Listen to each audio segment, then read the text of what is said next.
Saint Jean de Brébeuf. C'est l'une des plus belles, des plus fortes figures des martyrs de l'époque quasiment contemporaine. C'est un saint martyr qui n'a pas hésité, alors qu'il était né dans une région tranquille, en Normandie, en France. Il n'a pas hésité, à l'âge de 55 ans, à retourner en Nouvelle-France, donc l'actuel Québec. Et il le savait, il donnerait sa vie pour le Seigneur. Il n'est pas un de ces jeunes hommes qui partent ainsi parce qu'ils cherchent un peu l'aventure et ne se rendent pas compte de ce que ça peut être. Non, il sait parfaitement le danger que court sa vie face aux Iroquois, ce peuple païen extrêmement féroce qui pratique des tortures subtiles et longues pour éliminer leurs ennemis. À 55 ans, on sait ce qu'il en est et on pourrait légitimement se reposer, retourner sur les terres de sa jeunesse. Il ne va pas faire ça.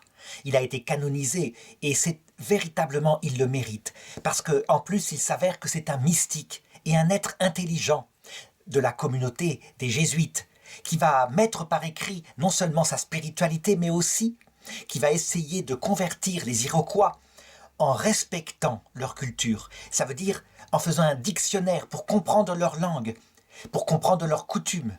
Quelque chose de très moderne qu'on ne trouve que chez les jésuites à cette époque-là. Alors justement, d'abord, racontons un petit peu ce que sont ces jésuites. Lorsque Saint Jean de Brébeuf naît le 25 mars 1593, c'est le jour de l'Annonciation, il naît à Condé-sur-Vire en Normandie. La Compagnie de Jésus, les jésuites, existent depuis plus de 40 ans.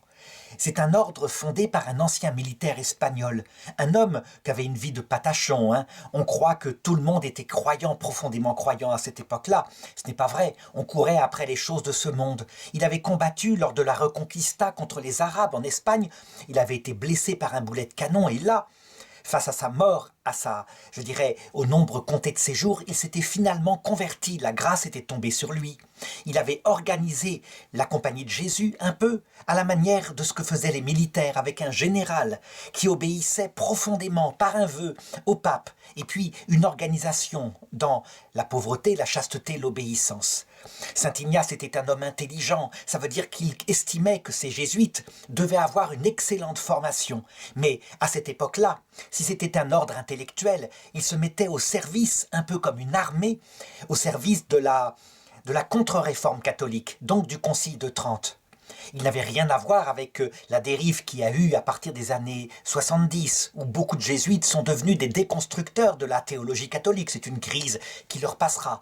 À cette époque-là, au contraire, le zèle de Saint Ignace était d'annoncer l'évangile partout dans le monde. Et donc, l'une des premières missions qu'il eut, après avoir essayé d'envoyer des prêtres pour, en terre protestante, prêcher le catholicisme et ramener à la foi catholique les protestants, eh bien ce sera d'annoncer l'évangile dans le monde entier.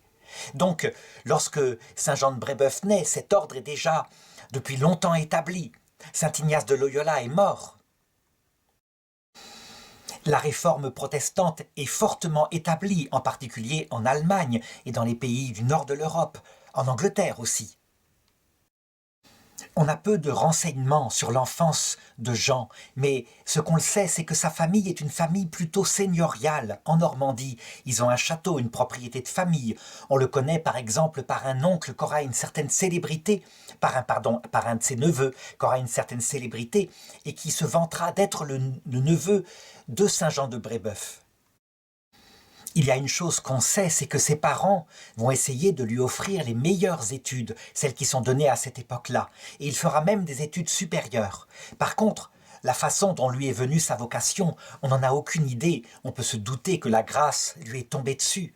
On ne connaît sa foi que plus tard, lorsque justement il partira en mission et où il écrira, comme c'était la mode à cette époque-là, depuis les terres de mission, donc le Canada, où il écrira à la Compagnie de Jésus, là où il est, eh bien pour raconter, et pour l'expérience des jeunes prêtres qui arrivent, pour raconter ces expériences apostoliques. S'il a fait des études supérieures, il est tout à fait logique que, la vocation lui étant tombée dessus, il cherche à rentrer dans le meilleur ordre, là où il aura une formation solide. Et à cette époque-là, il faut le reconnaître, n'importe quel jeune cultivé comme lui serait rentré chez les jésuites. Et donc, on le sait, le 8 novembre 1617, il a 24 ans, il entre au noviciat des jésuites de Rouen, donc dans sa région, en Normandie. Comme il a déjà derrière lui des études solides, en particulier en philosophie, en droit, eh bien, on lui fait passer les étapes beaucoup plus rapidement. Il faut dire que 24 ans, à cette époque-là, c'est une vocation tardive. En tout cas, on accueille ce sujet qui est déjà formé comme une chance extraordinaire dans l'ordre. Et très vite, parce que saint Ignace le voulait, on lui donne une certaine expérience apostolique. Et l'expérience apostolique du départ, très souvent, ce sont dans les collèges jésuites. Se confronter à des jeunes qui sont là, qui posent des questions, qui sont sans pitié, c'est pour saint Ignace de Loyola l'une des meilleures formations. Et c'est vrai, ça lui sera très utile. Donc, il se retrouve professeur de 6e, de 1619 à 1620, il a atteint 27 ans, puis professeur de 5e jusqu'en 1621, il a maintenant 28 ans. On sait que son noviciat, il le fait sous la direction du père Lancelot Marin. Et ça explique peut-être la grande ferveur, le sens mystique, l'amour de Jésus-Christ qu'il a dans le cœur. En tout cas, clairement, tous les jésuites de cette époque ont une telle ferveur. Ce qui est à peu près certain, c'est que durant ces périodes où il est professeur, en même temps professeur de collège, il continue ses études de théologie. Malheureusement, et sans doute parce qu'il fait beaucoup de pénitence, il est atteint à ce moment-là par une maladie, la tuberculose. C'est un champignon, on le sait maintenant, plutôt une sorte de bactérie qui se met dans les poumons et qui est difficilement soignable, qui se met souvent chez des personnes qui ont une immunité qui est diminuée, donc qui par exemple jeûnent énormément. En tout cas, il va en guérir, il va s'en remettre, sans doute parce que ses supérieurs l'obligent à diminuer ses pénitences, à manger mieux. Il reste professeur jusqu'à l'âge de 32 ans, il demeure au collège des jésuites de Rouen. Il est même nommé procureur adjoint, puis le procureur du collège. Manifestement, cette vie tranquille, cette vie, une carrière qui aurait pu se passer tout à fait paisiblement, ne lui va pas. Il a en lui un sens de l'absolu. Et donc, quand le père Pierre Coton, en 1625, cherche et fait une annonce auprès des jésuites parce qu'il cherche des volontaires pour partir en Nouvelle-France, donc l'actuel Québec, une colonie que la France a essayé de tenter de fonder il y a peu de temps et qui végète, qui est extrêmement en difficulté, dont on connaît qu'elle est très attaquée en particulier par des Indiens sauvages. Donc, quand le supérieur fait appel à des volontaires pour partir là-bas, pour partir évangéliser les Amérindiens, aussitôt, il se porte volontaire. Voilà, ça correspond à sa vocation. Pas question qu'il reste ainsi tranquille. Il est fait pour donner sa vie pour le Christ. Et on commence à connaître l'état d'esprit à cette époque-là, parce qu'on a ses carnets. Par exemple, il écrit à peu près à cette période-là. « Durant 2 jours, j'ai éprouvé sans discontinuer un grand désir du martyre, et j'ai souhaité endurer tous les tourments qu'ont souffert les martyrs. Que te rendrai-je, ô mon Seigneur Jésus, pour tous les biens que tu m'as faits? Je prendrai ton calice, j'invoquerai ton nom. Je fais donc vœu en présence de ton Père éternel et du Saint-Esprit, en présence de la très sainte Vierge, ta mère, et du très chaste Saint Joseph, son époux, devant les anges, devant les apôtres et les martyrs, et mes bienheureux Père Ignace et Saint François Xavier, je te fais vœu, dis-je, mon Seigneur Jésus, si tu m'offres miséricordieusement la grâce du martyr, à moi, ton indigne serviteur, de ne jamais me détourner de cette grâce. » On le voit dès cette période-là, c'est un mystique, c'est un amoureux du Christ. Et pour lui, il n'y a pas de plus grand amour que de donner sa vie pour ceux qu'on aime. Donc pour le Christ, mais aussi pour les pauvres qui ne connaissent pas encore le Christ, et en particulier ces Amérindiens. Il y a avec lui, et sans doute parce qu'il y avait une grande émulation dans l'amour du Christ, d'autres prêtres qui se portent volontaires pour partir ainsi en mission, dont le père Charles l'Allemand, qui mourra martyr le même jour que lui, et puis Énémon Massé, et 2 frères coadjuteurs, François Charton et Gilbert Buret, ainsi que le récollet Joseph de la Roche-d'Aillon. Donc tous ces gens-là s'embarquent sur le bateau. Et on a le récit de la traversée qui est effectivement très dangereuse à cette époque-là. C'est un voyage à voile. Il y a des grandes conditions de promiscuité. On n'a pas du tout de notion comme nous maintenant des maladies infectieuses qui se développent justement par les microbes. Et donc très souvent, il se développe des espèces de maladies qu'on appelle la peste sur les bateaux. Mais là, en l'occurrence, il va être confronté à un autre danger. Il s'avère que le capitaine du bateau, c'est un huguenot français, donc un protestant, qui est là, qui voit ces jésuites en soutane, et qui donc se montre particulièrement hostile, qui dit « c'est n'importe quoi, et moi je refuse d'aller plus loin, je vais vous ramener en France, vous allez répandre votre papisme maintenant dans les nouvelles terres là-bas, dans ces terres à peine conquises ». Donc il lui fait une guerre spirituelle intense, et le père Jean de Brébeuf lui parle et finit par le convaincre de les débarquer. Ils vont donc arriver finalement en juin 1625 à Québec. Il arrive dans une toute petite ville, il faut se rendre compte, c'est très fragile cette implantation française à cette époque-là. Et il y a surtout des Français qui sont venus pour faire fortune et qui profitent de cela pour faire du trafic avec les Indiens. On achète les fourrures qu'ils chassent et on se fait des fortunes en les important en France. Et on leur donne en échange de l'alcool. Et c'est assez facile, ils ont une très faible résistance à l'alcool. On peut donc les rendre dépendants de cette drogue dure, on peut le dire. Toujours est-il que les colons, là, ceux-là en tout cas, ceux qui se disent chrétiens français, qui sont en fait uniquement des mercenaires, voient arriver ces jésuites d'un très mauvais œil. Ils savent que ce sont des prêtres intransigeants, qui ne leur feront pas de cadeaux, qui dénonceront leurs exactions. Et donc, l'hostilité est tout de suite là, même si la petite mission où il y a déjà des religieuses françaises, des Ursulines qui sont là, les accueille avec joie. Et eux, ils décident tout de suite, avec en tête le père Jean de Brébeuf, de s'installer sur la rivière Saint-Charles, à l'endroit même d'un ancien campement de Jacques Cartier, le conquérant du Québec. Et puis, ce qui va caractériser Jean de Brébeuf, c'est son extrême intelligence, qu'il a sans doute retenue des leçons de saint François Xavier, mais aussi d'autres évangélisateurs en Chine dont il a lu avec passion les lettres. Il va s'installer auprès des Indiens et il adopte immédiatement leur style de vie. Ça veut dire qu'il ne vit pas dans les maisons qui sont déjà un peu en dur de Québec, mais il vit sous la tente ou alors dans des maisons longues telles que les Iroquois les construisent à cette époque-là. Et donc c'est un confort très spartiate.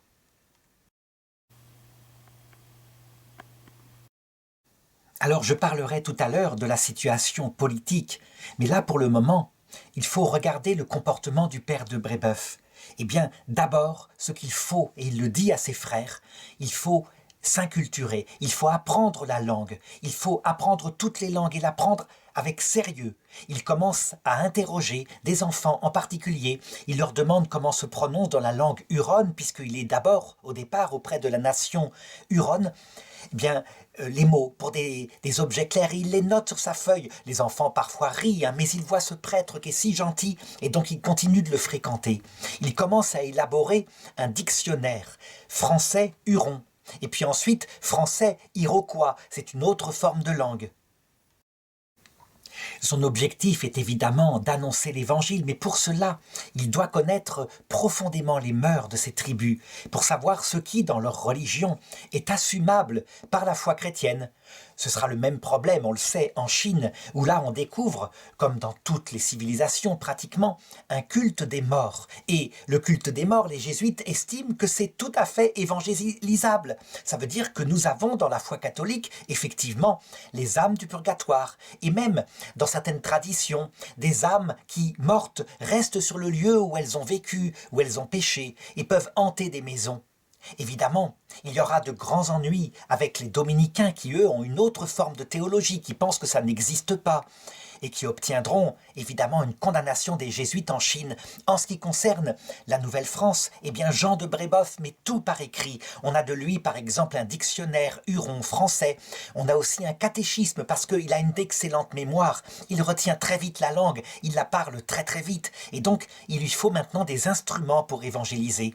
On a aussi des cantiques qu'il se met à écrire, des cantiques qui sont encore célèbres, comme par exemple le cantique de Noël canadien, Jesus a Antonia, qui est un cantique en langue huronne, la langue huronne qui s'appelle le Wendat. On a perdu beaucoup de ses écrits, hélas, mais manifestement, tout de même si certains ont été détruits, je raconterai tout à l'heure, lorsqu'il a été martyrisé, manifestement, grâce à lui, qui est un ethnologue hors pair, et ce qu'il envoie en Europe, on a la description la plus précise des mœurs des Hurons à cette époque-là, où ils sont vivants, où ils sont unis dans une sorte de confédération d'Indiens avec plusieurs tribus, avant que malheureusement ils ne soient décimés par les maladies et aussi par les guerres contre les Iroquois.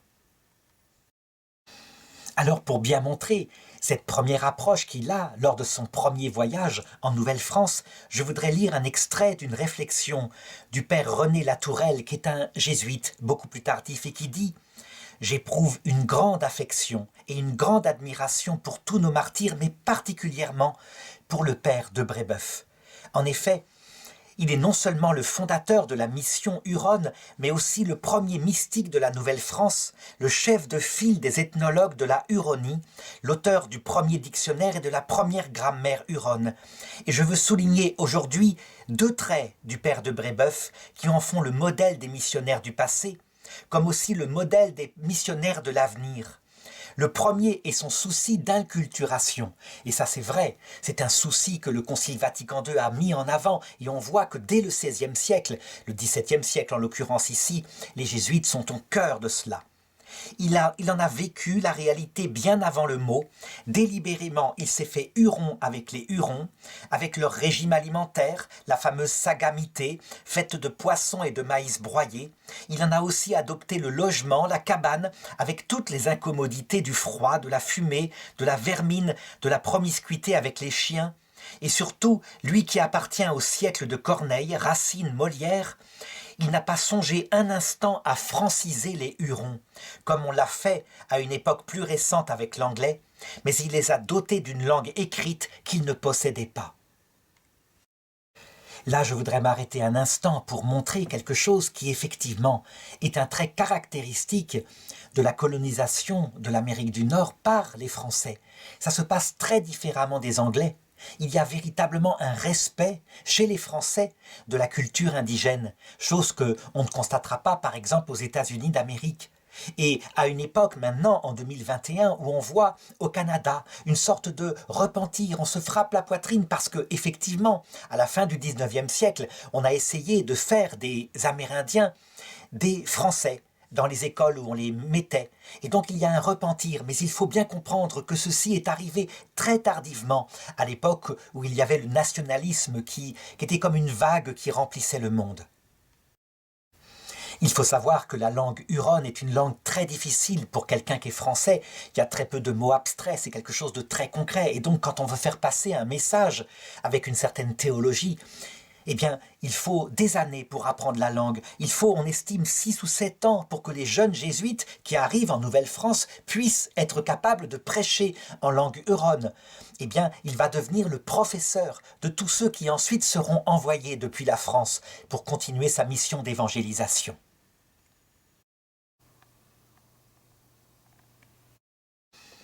Alors, évidemment, la deuxième qualité, outre cette qualité d'ethnographe, c'est son amour pour les âmes, sa soif des âmes. On peut le dire, il est comme saint Paul, il a été saisi, empoigné par le Christ Jésus.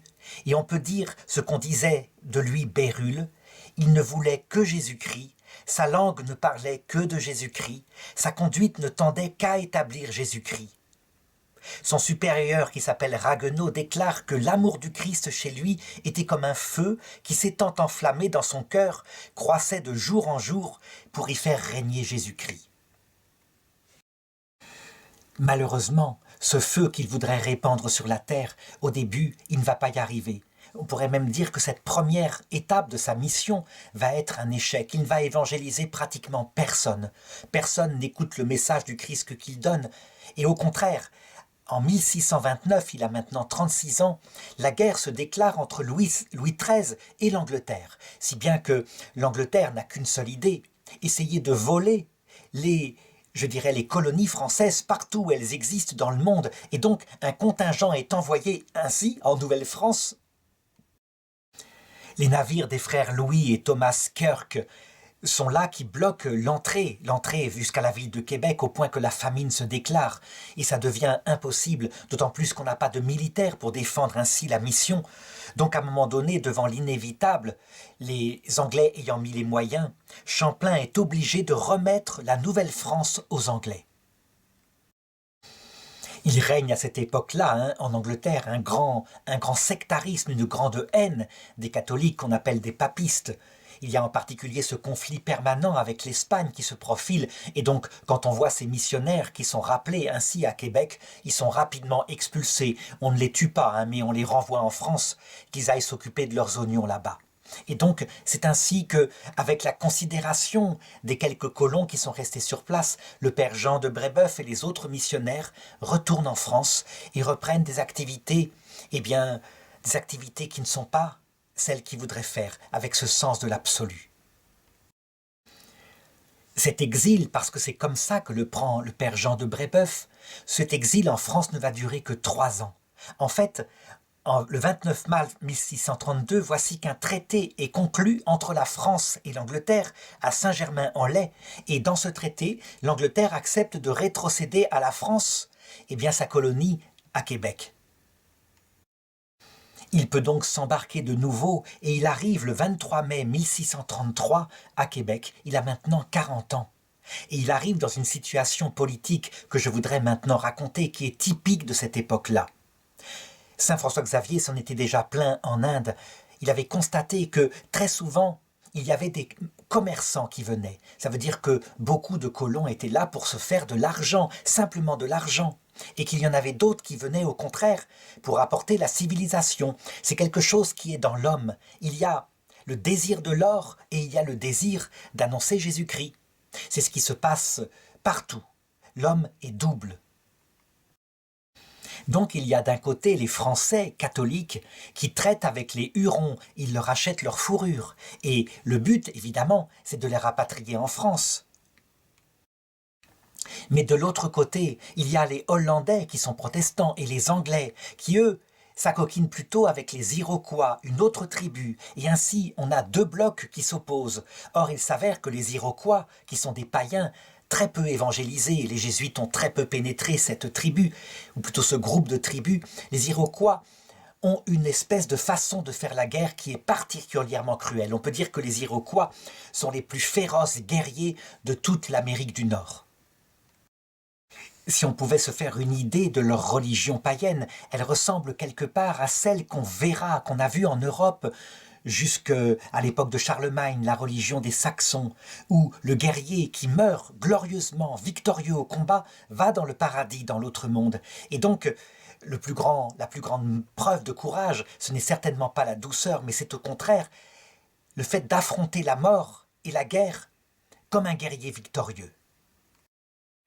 On montre sa bravoure, et en particulier en affrontant en face les souffrances des blessures et même de la mort. Et en face, pour ses ennemis, on pratique sans pitié des tortures quand on a fait des prisonniers de guerre, afin d'effrayer les tribus ennemies et que celles-ci se replient sur elles-mêmes ou fuient le combat.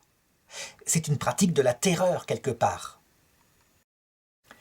Comme il y a en plus un certain nombre de décès qui se passent dans ces tribus indiennes par les épidémies qui ont été ramenées d'Europe, mais ça les Indiens ne le savent pas. Ils s'étonnent simplement de voir les Européens ne pas être atteints par les mêmes maladies qu'eux.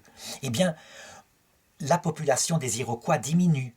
Donc leur pratique consiste à quelquefois attaquer une tribu adverse, à massacrer tous les hommes en âge de porter les armes jusqu'aux adolescents de 12 ans, et à garder certains vivants, en particulier les jeunes filles, pour avoir des enfants d'elles, ou alors les enfants pour les attribuer, pour les adopter dans la tribu et ainsi augmenter sa population.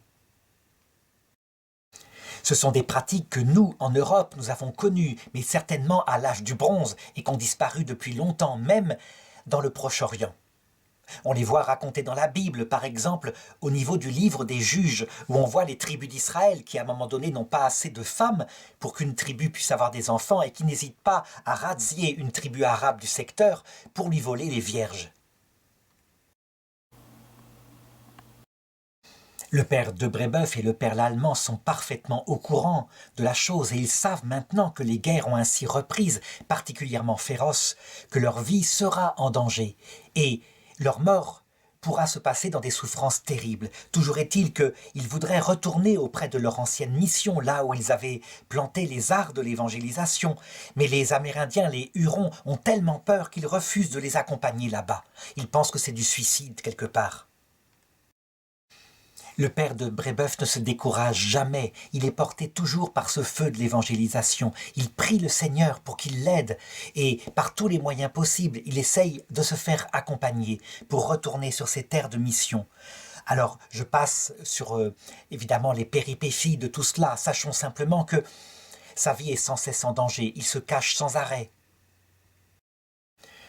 Les missions d'évangélisation ont très peu de résultats. Il essaye de planter par-ci par-là des croix, mais très vite, peut-être pour des problèmes justement culturels ou peut-être parce qu'ils sont montés par les protestants, ces croix sont arrachées, brûlées, on les menace de mort. On peut dire véritablement que les fruits de sa mission d'évangélisation seront très faibles. Il arrive tout de même à évangéliser une tribu qui s'appelle les Neutres parce qu'ils sont amis à la fois avec les Hurons et à la fois avec leurs ennemis incommensurables que sont les Iroquois. Ils essayent d'être bien avec tout le monde, si on peut dire, donc de faire la paix. C'est ainsi que pendant 5 mois, à partir de 1640, il a maintenant 47 ans, il arrive à circuler à travers une région violemment hostile et partout ils sont chassés, ils sont injuriés par les Indiens et traités comme des sorciers. En 1641, il a maintenant 48 ans, il n'est plus le supérieur des jésuites, c'est le père Lallemand qui a pris sa suite. Et le père Lallemand l'envoie ponctuellement aux Trois-Rivières, donc c'est une autre région. Il lui confie la charge de procureur de la mission huronne. Il doit pourvoir les missionnaires de tout ce qui leur manque et organiser pour eux des convois de marchandises. Tout cela est extrêmement difficile. Il y a des raids ponctuels des Iroquois qui attaquent les convois en partance et qui quelquefois pillent tout, tuent ceux qui ont accompagné les convois. Il y a même à un moment donné le 3e convoi qui va avoir le capture de 3 prêtres jésuites, Isaac Jogues, René Goupil et Guillaume Couture, qui vont être martyrisés cruellement. Tout se passe mal, tout est catastrophique. Par exemple, le père Bressani, qui vient juste d'arriver au Québec, qui est en partance pour l'endroit où il sera assigné, est attaqué par une bande d'Iroquois au printemps 1644. Il est torturé et mis à mort. Un climat de peur s'installe partout. Les Hurons ne veulent plus aller dans ces régions. On peut dire que tout le travail des missionnaires qui avaient essayé de confédérer les Hurons pour fabriquer une sorte de grande nation, la Huronie, tout ce travail s'écroule sur les attaques des Iroquois. Le sommet, ça va être dans la nuit du 3 au 4 juillet 1648, il a maintenant 55 ans, où un raid d'à peu près 1000 Iroquois attaque les villages de Saint-Joseph et de Saint-Michel, où il y a à peu près 700 Hurons qui habitent. Ils massacrent la plupart des hommes, ils font 700 prisonniers, et puis ils tuent le père Daniel qui était avec eux, missionnaire. On peut dire vraiment que les Hurons ne croient plus quelque part dans le Dieu de Jésus-Christ qui ne sait pas les protéger. Ils s'en détournent de plus en plus. Quant aux prisonniers, ils sont donc intégrés dans la nation iroquoise.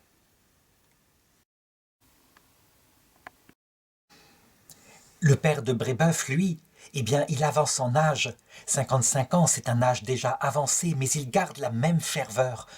Il ne veut pas particulièrement mourir, il veut sauver sa vie pour évangéliser, mais il est prêt, si le Seigneur le permet. Il sait que sa vie ne tient qu'à un fil. Il écrit à cette période-là « Que je meure pour toi, Seigneur Jésus, toi qui as daigné mourir pour moi.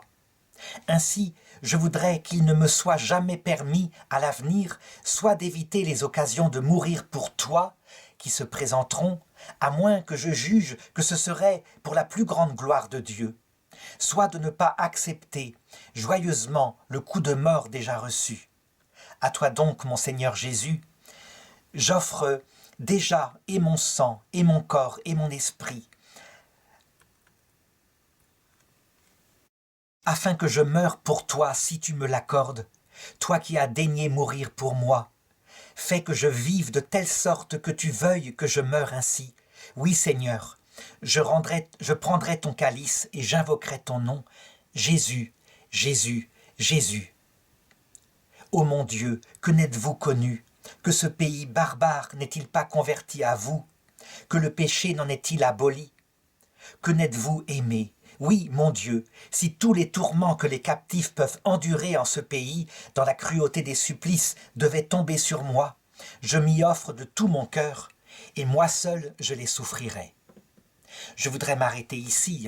Véritablement, certains pourront être choqués en disant « Est-ce qu'il n'aime pas la souffrance? Est-ce qu'il ne la désire pas ?» Je ne dirais pas cela. Personne ne peut aimer la souffrance. Ce qu'il aime, c'est son Seigneur et aussi les Indiens, Iroquois, Hurons. Et il est prêt à donner sa vie totalement, dans les pires souffrances, s'il peut prendre sur lui une partie des souffrances des autres. On peut dire que c'est lié à la spiritualité de la croix. On le sait, nous qu'avons reçu la foi, qu'avons la chance de la vivre, nous pouvons, en offrant la souffrance, qui est la chose la plus belle qu'on peut offrir puisqu'on ne l'aime pas, et donc c'est une preuve d'amour que de l'offrir, on peut prendre sur soi la souffrance de ceux qui y seraient passés cruellement, une partie de la souffrance du Christ aussi. C'est ce que font les grands mystiques, ils s'offrent ainsi en victime pour le Seigneur et pour le prochain. On peut dire que le père Jean de Brébeuf a cette spiritualité qui fait de lui un très grand mystique. La prière telle qu'il a faite, on pourrait dire, il va être largement exaucé, puisque je vais raconter par la suite, fait de lui l'un des martyrs qui a le plus souffert dans l'Église catholique. On n'a jamais vu de telles souffrances. On peut dire que les Iroquois étaient devenus des spécialistes en torture, en sadisme quelque part. Il n'empêche, comme je le montrerai par la suite, son offrande, son immolation volontaire provoquera la conversion au catholicisme de la Nouvelle-France. Alors les événements se passent exactement le 16 mars 1649, il a donc 55 ans, et voici qu'une autre bande d'environ 1000 Iroquois, qui sont équipés pour la plupart d'armes à feu qui ont été livrées par les Hollandais, qui veulent détruire les missions françaises, eh bien ils attaquent le bourg Saint-Ignace, puis celui de Saint-Louis, où Jean de Brébeuf et Gabriel l'Allemand sont stationnés. Immédiatement, on les prévient, on voudrait les exfiltrer, c'est ce que les Hurons voudraient faire, ils ont l'occasion de s'enfuir, mais pour eux, il n'y a rien à faire. Non, on n'abandonne pas son troupeau alors qu'il est soumis à de telles attaques. Ça fait penser un petit peu à ce qu'on peut voir dans le film Mission, un film qui a eu la Palme d'Or à Cannes dans les années, un peu avant les années 2000, et qui montre exactement la même chose. On est dans le même cas. Toujours est-il qu'ils restent sur place et évidemment, ils sont capturés avec énormément de leurs fidèles qu'ils commençaient à évangéliser. Ils sont emmenés à Saint-Ignace après avoir été faits prisonniers. Les Iroquois, qui sont païens, repèrent immédiatement que ce sont des chrétiens, des catholiques en plus, donc des gens qui sont exécrés par une autre partie des Blancs qui sont arrivés dans la Nouvelle-France. Et donc, eh bien, ils vont prendre tout le malin plaisir à le torturer longuement, ne serait-ce que pour s'amuser à lui faire apostasier sa foi. Il le voit, lui, eh bien, avec les connaissances qu'il a de leur langue, il leur parle de Dieu, d'un Dieu miséricordieux, et ça fait pousser chez eux non seulement des cris de haine, mais des cris de ricanement. Ils lui disent par exemple, « Ah, tu dis que, eh bien, il faut accepter la souffrance, que la souffrance permettra d'aller au ciel. Eh bien, nous allons voir ce que nous allons voir avec toi demain. » Et ils lui promettent les pires tortures. Un jeune religieux qui aide les jésuites dans leur mission, qui s'appelle Christophe Regnault, qui a été capturé lui aussi et qui sauvera sa vie un peu plus tard, a été spectateur de son martyre et on a le récit qu'il envoie au père jésuite en vieux français, en français de l'époque. Alors je le lis parce que ça nous donne une idée de ce qu'il a pu vivre. Le père de Brébeuf avait les jambes, les cuisses et les bras tout décharné jusqu'aux os. Ça veut dire que les Indiens s'étaient amusés à lui enlever la peau des jambes, des bras, comme ça, pour les torturer, et surtout pas pour le tuer, donc il n'atteignait pas des artères principales, il ne fallait pas qu'il vide de son sang. Et Christophe Regnault continue et dit « J'ai vu et touché quantité de grosses ampoules qu'il avait en plusieurs endroits de son corps. » C'est que, en fait, il lui avait versé de l'eau bouillante sur la tête en imitant le rituel du baptême pour se moquer de lui.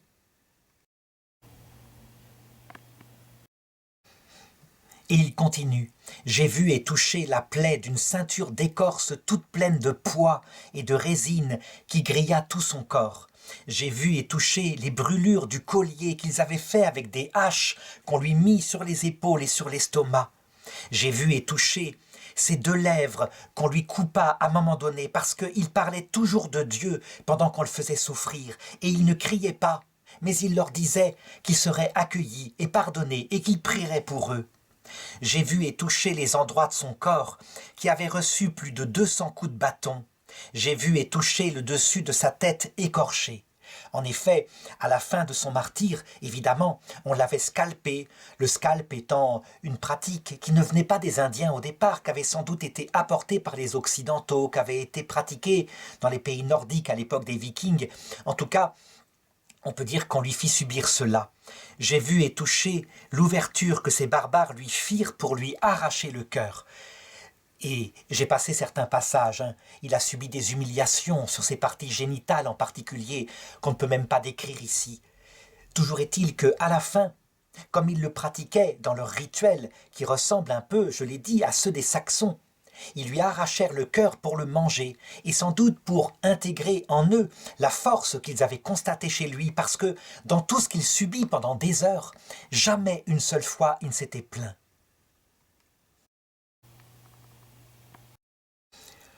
Je pense que cette volonté de manifester devant eux un courage absolu, c'était aussi lié à sa volonté de les évangéliser, parce qu'il savait qu'un peu comme ça se passait dans l'Empire romain, le courage et la fermeté dans les épreuves, accompagnés d'une grande humilité, eh bien, ils seraient quelque part admiratifs.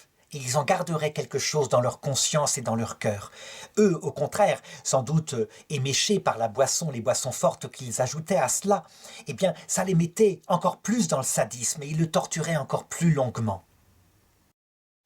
Il aurait pu être tué beaucoup plus rapidement. Les écrits en Huronie mentionnent qu'il était de coutume pour les Iroquois de tuer immédiatement la victime si elle se mettait à pleurer et à crier, parce que ça ne les intéressait plus. Ils ne pouvaient plus se revêtir ensuite de son courage. Le lendemain, c'est au tour de son compagnon, Saint Jean, Saint Gabriel l'Allemand, d'être à son tour martyrisé. Il meurt le 17 mars après avoir subi des tortures tout aussi atroces. Les 2 corps seront ensuite inhumés, jetés comme ça, et des missionnaires arriveront à les récupérer et à les inhumer sous la chapelle de la résidence Sainte-Mère au pays des Hurons. Le récit de leur martyre parvient ensuite en Europe et sont connus jusqu'au Vatican. Il faut remarquer qu'en 1954, il y eut des fouilles qui furent faites au pays Sainte-Marie des Hurons par les pères Denis Egarty de la Société de Jésus et qui trouva sous la terre une plaque de plomb où était écrit ceci. Le père Jean de Brébeuf, brûlé par les Iroquois le 7 mars de l'an 1649. Donc sans doute était-elle à l'endroit où il avait été enterré.